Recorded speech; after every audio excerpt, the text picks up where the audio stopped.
درس قرآن کلاس کا جس طرح رمضان کے مہینے میں سلسلہ فجر کے بعد ہوتا ہے، رمضان کے علاوہ یہ سلسلہ عشاء کی نماز کے بعد جاری رہتا ہے۔ اور یہ جو درس قرآن یکم رمضان سے شروع ہوئے یہ ریکارڈ بھی کیے جا رہے ہیں، اور یہ واٹس ایپ میں نے نمبر لکھ دیا اپنا، اس پہ واٹس ایپ گروپ ہے، اس میں روزانہ لنک شیئر ہو جاتا ہے تاکہ ساتھی اگر یکسوئی کے ساتھ سکون کے ساتھ گھر بیٹھ کے سننا چاہے سن سکے۔ بعض وہ حضرات ہیں جو کسی وجہ سے سبق سے رہ جاتے ہیں، ان کے لیے بھی یہ آسانی ہے، بعد میں وہ وہاں سبق سن سکتے ہیں۔ میری کسی بات کو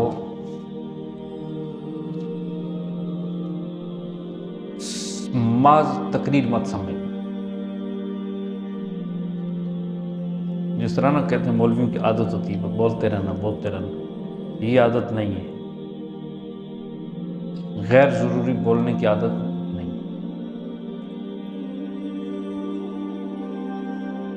اسپیکر سامنے چڑھا اور پھر اسپیکر بھی توبہ کرے اور لوگ بھی توبہ کریں۔ کام کی باتیں میں کرتا ہوں تاکہ میرا اپنا بھی فائدہ ہو اور سامعین کا بھی فائدہ ہو۔ دوسری بات میں نے پہلے بھی بتایا، کچی باتیں میں اس ممبر پہ بیان کرتے ہوئے اس ممبر کی توہین سمجھتا ہوں۔ ہم نے جن استاذوں سے پڑھا ان استاذوں نے بھی ہمیں یہی تعلیم اور تربیت دی کہ بیٹا ایسی بات مت بیان کرنا کہ بعد میں آپ سے کوئی دلیل مانگے تو آپ کو شرمندگی اٹھانی پڑے۔ اس لیے میں اپنے ایک جملے کا ذمہ دار ہوں، ایک جملے کا ذمہ دار ہوں۔ تیسری بات، پورے سال جو بیٹھتے ہیں کبھی درس وسیع ہو جائے تو تفسیروں کے ہم نام لے لیتے ہیں کہ یہ فلاں تفسیر میں بھی لکھا ہے، فلاں تفسیر میں بھی لکھا ہے، فلاں تفسیر میں بھی لکھا ہے۔ اب یہ جو رمضان میں درس شروع ہوئے ہیں ان میں تو ہمیں لفظی ترجمے سے آگے جانے کی نوبت ہی نہیں آئی۔ اقوال پیش کریں، مولانا احمد رضا خان بریلوی رحمۃ اللہ علیہ نے یہاں کیا لکھا، حضرت مولانا مودودی رحمۃ اللہ علیہ یہاں کیا لکھتے ہیں، حضرت مولانا تھانوی یہاں پہ کیا لکھتے ہیں، مولانا پیر کرم شاہ صاحب یہاں کیا لکھتے ہیں، یہ کہنے کے لانے کی تو ہمیں نوبت ہی نہیں آئی۔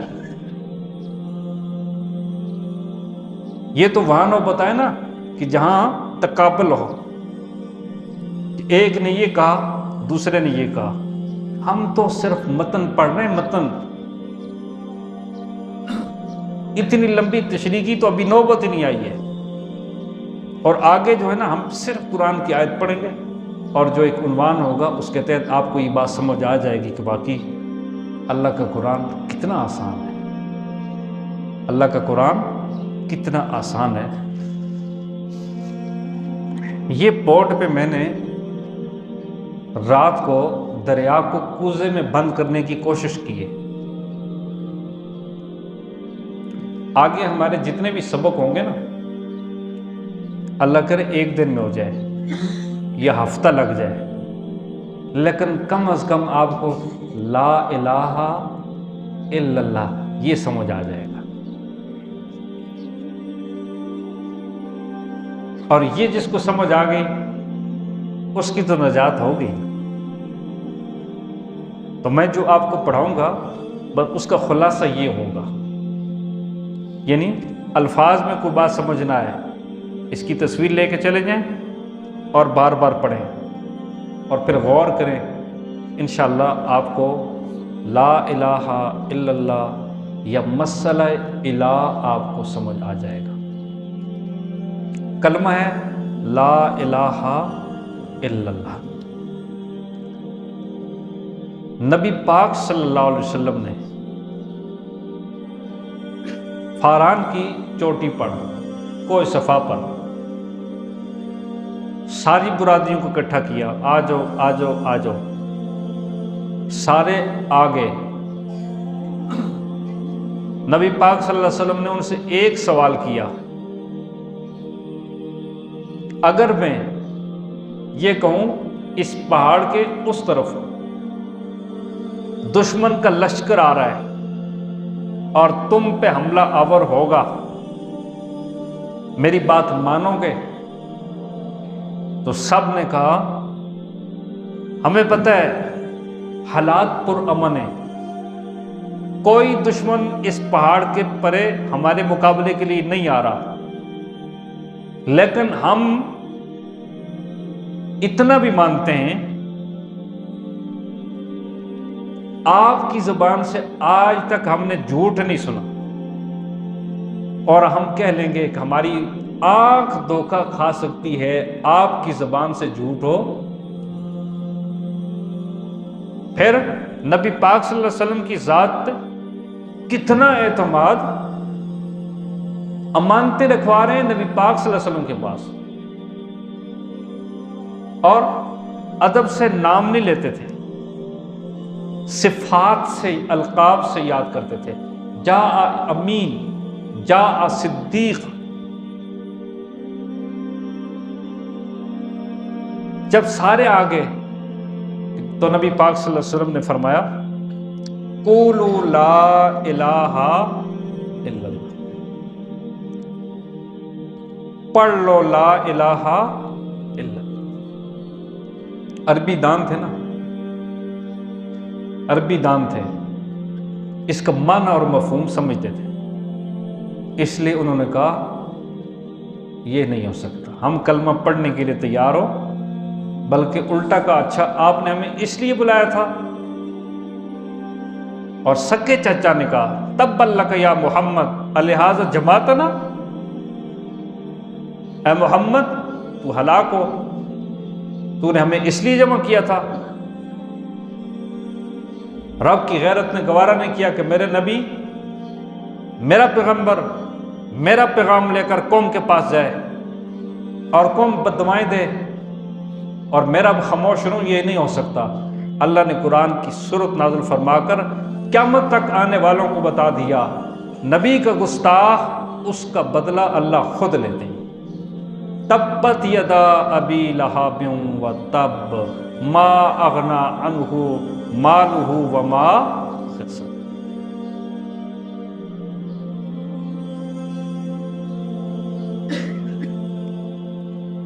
یہ کلمہ عظیم کتنا ہے، اس کی عظمت اور فضیلت کتنی عظمت اور کتنی فضیلت ہے۔ نبی پاک صلی اللہ علیہ وسلم نے ایک دن سیدنا صدیق اکبر کو دیکھا، مغموم ہے، سر جھکایا ہوا ہے۔ اللہ کے نبی نے فرمایا کیوں پریشان ہو؟ کہا یا رسول اللہ صلی اللہ علیہ وسلم، میرا ایک عزیز تھا، رات کو فوت ہو گیا، اور جس وقت وہ فوت ہوا میں اس کے پاس تھا، اور نزع کے وقت عین اس حالات میں میں اسے دیکھ رہا تھا، وہ منظر میری آنکھوں کے سامنے ہے، اس لیے جب وہ منظر یاد آتا ہے تو مغموم ہو جاتا ہوں۔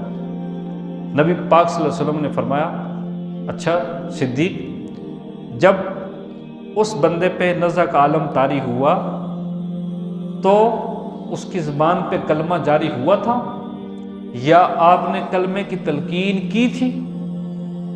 کلمے کی تلقین کا معنی پتہ کیا ہوتا ہے؟ اس کے سامنے پاس بیٹھ کر مناسب آواز میں کلمہ پڑھنا، لا الہ الا، بہت اونچی آواز سے چیخ کے بھی نہیں کہ بیمار کو تکلیف ہو، اور یہ بھی نہیں کہ پڑھ کلمہ پڑھ کلمہ۔ وہ سکرات موت میں مبتلا ہے، تلخیوں میں مبتلا ہے، اور ہم اس پہ سختی کریں، کہیں اس کی زبان سے انکار ہو جائے، اور آخری لمحات میں انکار خطرے سے خالی نہیں ہے۔ تو اللہ کے نبی نے فرمایا کلمے کی تلقین کی تھی؟ تو سیدنا صدیق اکبر نے فرمایا یا رسول اللہ کلمے کی تلقین کی تھی اور اس نے کلمہ پڑھ لیا تھا۔ اللہ کے نبی نے فرمایا پھر مغموم کیوں ہو، خوش ہو جاؤ۔ اللہ کے نبی نے فرمایا جس بندے نے آخری لمحات میں کلمہ پڑھ لیا تو اس کی زندگی کے سارے گناہ اللہ پاک معاف کر کے جنت میں داخلہ نصیب فرما دیتے ہیں۔ تو سیدنا صدیق اکبر کہتے ہیں یا رسول اللہ صلی اللہ علیہ وسلم، یہ تو تھا معاملہ فوت ہونے والے کے لیے، یہ معاملہ تھا فوت ہونے والے کے لیے، اگر کوئی زندہ بندہ اس کلمے کو صدقے دل سے پڑھ لے تو اس کا کیا حکم ہے؟ اللہ کے نبی نے فرمایا زندہ بندہ 90 سال کا بوڑھا کافر اور گنہگار ہی کیوں نہ ہو، جب یہ کلمہ پڑھ لیتا ہے تو فرشتے اس کے گناہوں پہ قلم پھیر دیتے ہیں۔ اور یہ کلمہ کتنا عظیم ہے۔ حضرت موسیٰ کلیم اللہ سے کہتے ہیں یا اللہ مجھے ایک وظیفہ دے، مجھے وظیفہ دے، میں وظیفہ پڑھنا چاہتا ہوں۔ بہت سارے لوگوں کو بھی شوق ہوتا ہے پیروں کے پاس جانا، وظیفے پوچھنا۔ حضرت موسیٰ علیہ السلام بھی اللہ سے کہتے ہیں یا اللہ مجھے کوئی وظیفہ دے، میں پڑھنا چاہتا ہوں۔ اللہ نے فرمایا اچھا وظیفہ پڑھنا چاہتے ہو تو لا الہ الا اللہ پڑھو۔ موسیٰ علیہ السلام آگے سے کہتے ہیں یا اللہ یہ وظیفہ تو ساری دنیا پڑھتی ہے، میں خاص وظیفہ آپ سے پوچھنا چاہتا ہوں، کوئی خاص وظیفہ۔ تو اللہ پاک نے فرمایا اے موسیٰ اس سے اور خاص وظیفہ کیا ہوگا؟ قیامت کا دن ہوگا، ایک پلڑے میں 7 زمین 7 آسمان اور درمیانی خلا اور 7 آسمانوں میں جو کچھ ہے اور اس زمین میں جو کچھ ہے اور درمیان میں جو کچھ ہے یہ سارا ایک پلڑے میں رکھ دیا جائے، دوسرے پلڑے میں صرف لا الہ الا اللہ ہو، یہ پلڑا باری ہوگا، یہ پلڑا، اور یہ باری ہو بھی تو کیوں نہ ہو۔ یہ کلمہ کائنات کی روح اور کائنات کی جان ہے، یہ جملہ میرا نوٹ کر لیں، یہ کلمہ لا الہ الا اللہ کائنات کی روح اور کائنات کی جان ہے۔ میں اور آپ یہاں پہ موجود ہیں، کوئی بندہ فوت ہو جائے کیا ہوتا ہے جی؟ کیوں فوت ہوتا ہے؟ کس چیز کی کمی واقع ہوتی ہے جسم میں؟ جی روح کی کمی واقع ہوتی ہے، روح جسم سے نکلتی ہے تو پھر یہ روح جسم میں ہے، بیٹا باپ کا، باپ بیٹے کا، وہی محبت، وہی پیار، کھانا پینا، خدمت کرنا، حال حوال پوچھنا، سردی گرمی سے بچانا، نعمتیں سامنے رکھنا اگر بوڑھے والدین ہیں، لیکن اسی والد صاحب کے جسم سے صرف روح خارج ہو جائے، باقی سارا جسم محفوظ ہے۔ کیا کوئی گرمی کے مہینے میں، گرمی کے موسم میں 24 گھنٹے سے زیادہ زمین کو اوپر رکھے گا؟ کیوں؟ محبت کم ہو گئی؟ محبت وہی ہے، لیکن اب یہ بندہ اس دنیا میں رہنے کے قابل ہو نہیں رہا۔ روح مال جسد دونوں چیزوں کے مجموعے کا نام انسان ہے، اور جب روح خارج ہو جائے تو پھر نرا دھڑ ہوتا ہے، تو پھر یہ دھڑ زمین کے اوپر خراب ہو جاتا ہے، اس کو محفوظ کرنے کے لیے قبر ہے اور دفنا دیا جاتا ہے۔ کائنات کی روح لا الہ الا اللہ، کائنات کی روح لا الہ الا اللہ۔ اس لیے اللہ کے نبی نے فرمایا جب تک اس دھرتی پہ ایک بندہ بھی کلمہ پڑھنے والا ہے اس وقت تک کائنات کا نظام چلتا رہے گا، موت ہو نہیں آئے گی۔ اور جب ایک بندہ بھی کلمہ پڑھنے والا اس دھرتی پہ نہ رہے گا تو فرمایا سمجھو کہ روح مٹ گئی، اب اس کائنات کو وجود باقی رکھنے کے لیے کوئی ضرورت نہیں۔ اللہ کہیں گے قیامت برپا کر، پھر ہوگا اذا زلزلت الارض زلزالہا واخرجت الارض اثقالہا۔ یہ تو تھی اس کلمے کی عظمت، فضیلت۔ اب آتے ہیں اس کلمے کے معنی کی طرف۔ سب سے پہلے پڑھنا جی لا الہ الا اللہ۔ لا میں بھی کوئی اختلاف نہیں، لا کوئی اختلاف نہیں، الا اس میں بھی کوئی اختلاف نہیں۔ آگے ایک لفظ اللہ، اس میں بھی کسی کو اختلاف ہو نہیں ہے۔ اختلاف ہے تو صرف اور صرف الہ میں ہے۔ میری بات آپ نے یاد کر لی، کلمہ ہے لا الہ الا اللہ، مانا نہیں کوئی معبود مگر اللہ، یہی مانا، نہیں کوئی معبود مگر صرف اللہ۔ معبود کس کو کہتے ہیں؟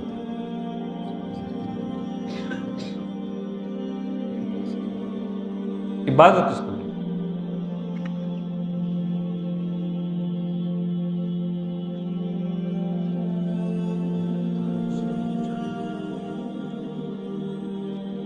بورڈ بٹ سب نظر آ رہے ہیں لیکن تھوڑا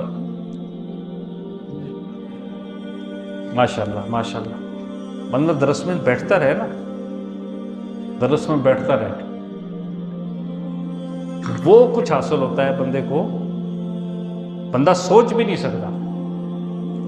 اب کلمہ کیا ہے؟ لا الہ الا اللہ، اللہ کے علاوہ کوئی الہ نہیں۔ اب الہ یہ بھی عربی ہے، نہیں کوئی معبود، معبود بھی عربی ہے۔ زیادہ سے زیادہ ہم اس کو آسان کر دیں گے، نہیں کوئی عبادت کے، عبادت پھر عربی ہے، اور ہم اجمی ہیں، جٹ لوگ ہیں، عربی ویسے بھی ہمیں گونگا کہتے ہیں، اجمی کہتے ہیں۔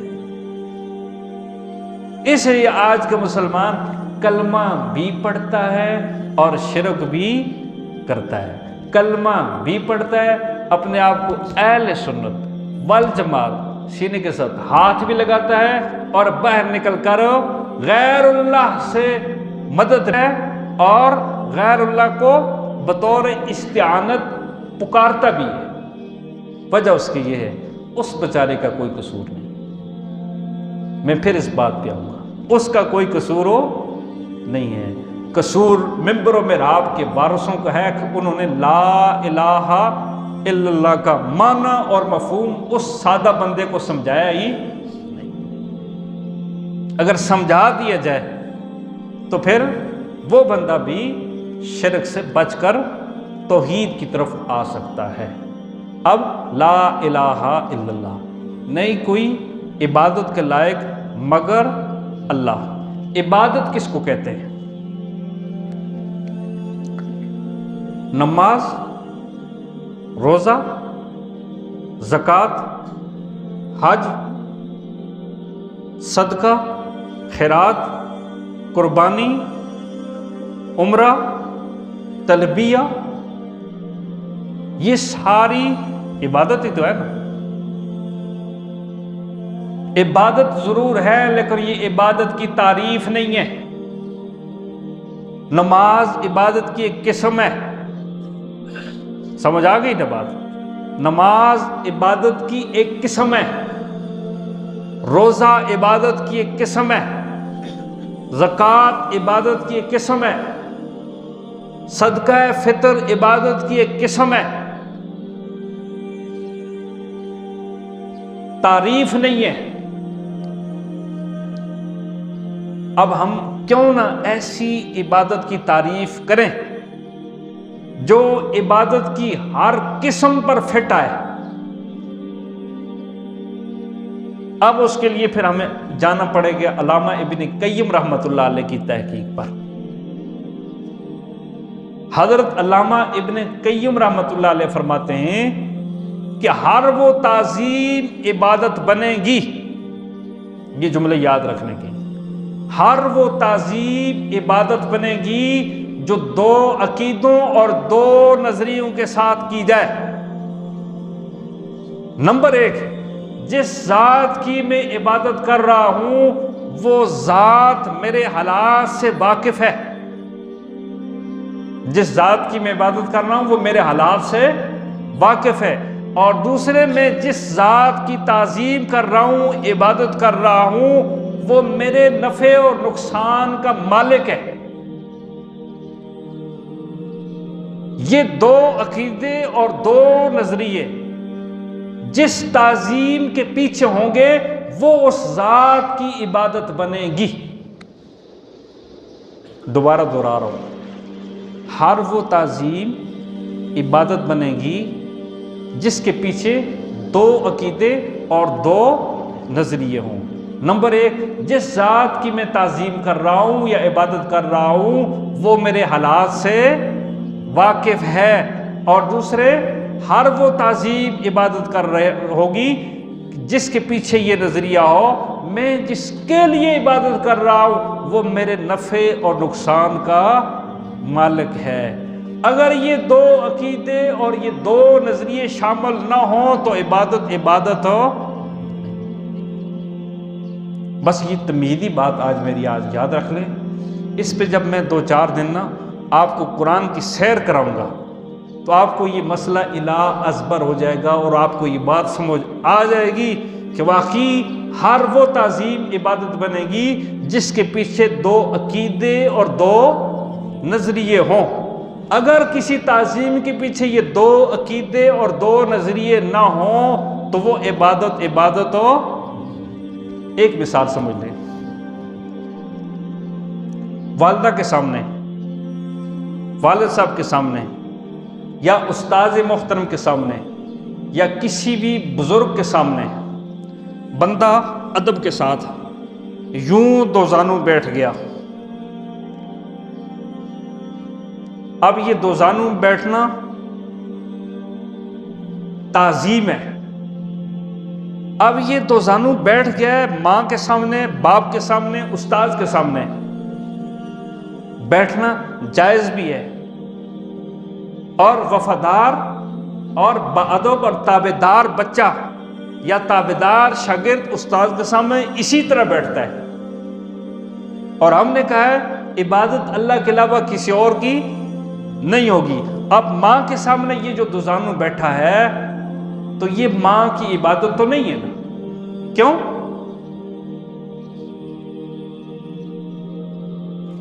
یہ ماں کی عبادت نہیں ہے۔ اللہ کا حکم ضرور ہے، اللہ کے نبی کی تعلیم ضروری ہے کہ ماں باپ کا ادب کرو، لیکن یہ جو سامنے بیٹھا ہوا ہے نا، اسے پتہ ہے کہ ماں ہے، اور ماں مجھے دیکھ رہی ہے اور میں ماں کو دیکھ رہا ہوں۔ اور ایک بندہ رب کے سامنے یوں بیٹھا ہوا ہے، رب کے سامنے تشہد کی حالت میں بیٹھا ہوا ہے تو پڑھ بھی رہا ہے۔ اب تشہد میں کوئی بندہ یہی ذہن میں رکھتا ہے نا کہ میں جس کے لیے تشہد بیٹھا ہوں وہ میرے حالات سے واقف ہے، اور جس ذات کے لیے میں تشہد کی حالت میں بیٹھا ہوں وہ میرے نفع اور نقصان کا بھی مالک ہے۔ ورنہ کون ہے بندہ بیٹھے؟ آپ حضرات کا کیا عقیدہ اور نظریہ تھا صبح ٹھوکریں کھا کے نماز پڑھنے کے لیے آئے؟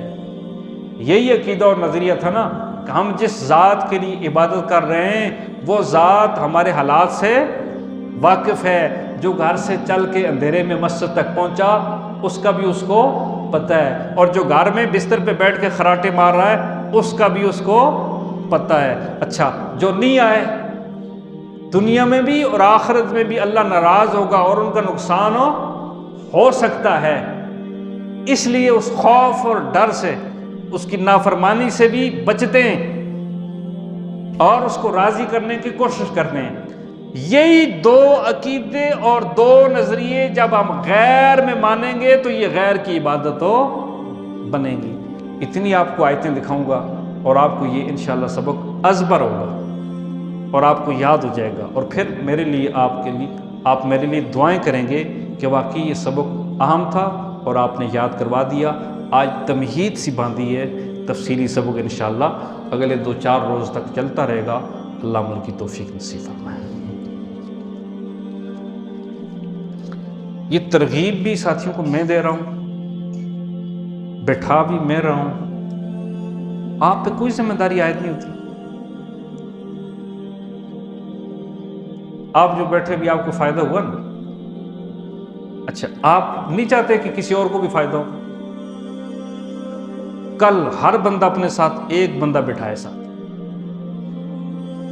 ہم نے کون سا آخر میں یار ووٹ مانگنے؟